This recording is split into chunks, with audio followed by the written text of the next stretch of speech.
Are you going places or left behind without a travel companion? Listen to how you can travel more independently. Dr. Mary Travelbest will bring you the best tips and her travel mistakes so you can benefit. Welcome to Dr. Mary Travelbest's Independent Travel Guide. Today's destination is Sydney, Australia. This is for women who travel, who want to travel, and especially for those who want to travel independently. In this episode, the FAQ is, how can I travel by myself? I've never done that before. The destination, Sydney, Australia. The lesson learned, carry it all in one trip. And the tip is, celebrate the holidays of where you are, not where you're from. So the FAQ, how can I travel by myself? I've never done that before. Here's the answer. Look to the Bible for the answer. 2 Corinthians 12:10. When I am weak, then I am strong, for my power is made perfect in weakness. Think about this. Our own abilities prove inadequate. However, if you look at this as an opportunity, you will be pleased. Another quote from 2 Corinthians 5:16 through 18 says, "Old things have passed away.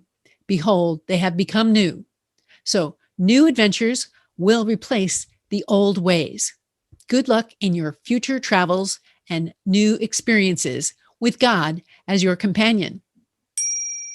Today's independent destination, Sydney, Australia.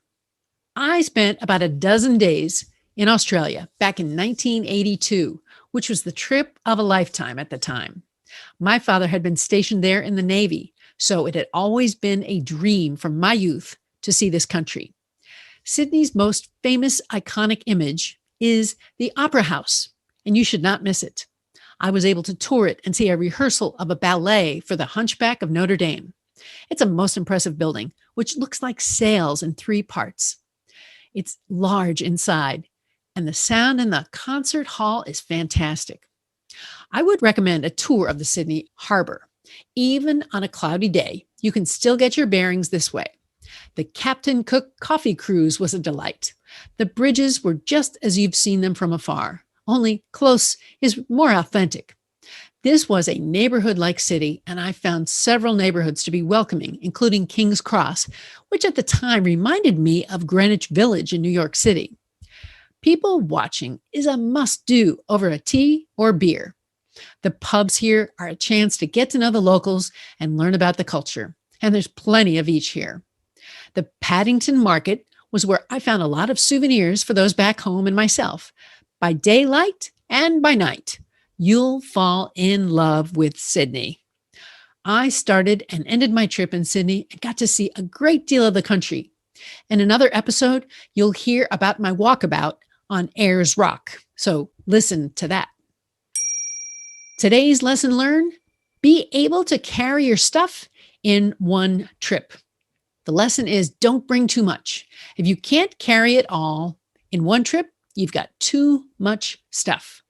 Only bring what you need and leave the rest behind.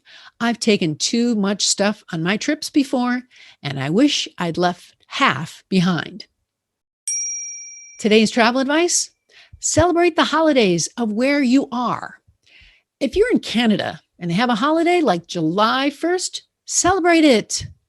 Where you are is where you want to celebrate. Adopt the culture and the manner of the celebration. Don't expect to celebrate 4th of July in another country. Today, I want to bring meaning to your travel. Thanks for listening. I really appreciate it. If you want to know more, just search for me on the web, social media, and everywhere. I'm looking for you to travel best. So let me know what's on your bucket list. What's on your travel bucket list? Tell the doctor and her team of women who travel the world seeking the very best. Dr. Travelbest, that is.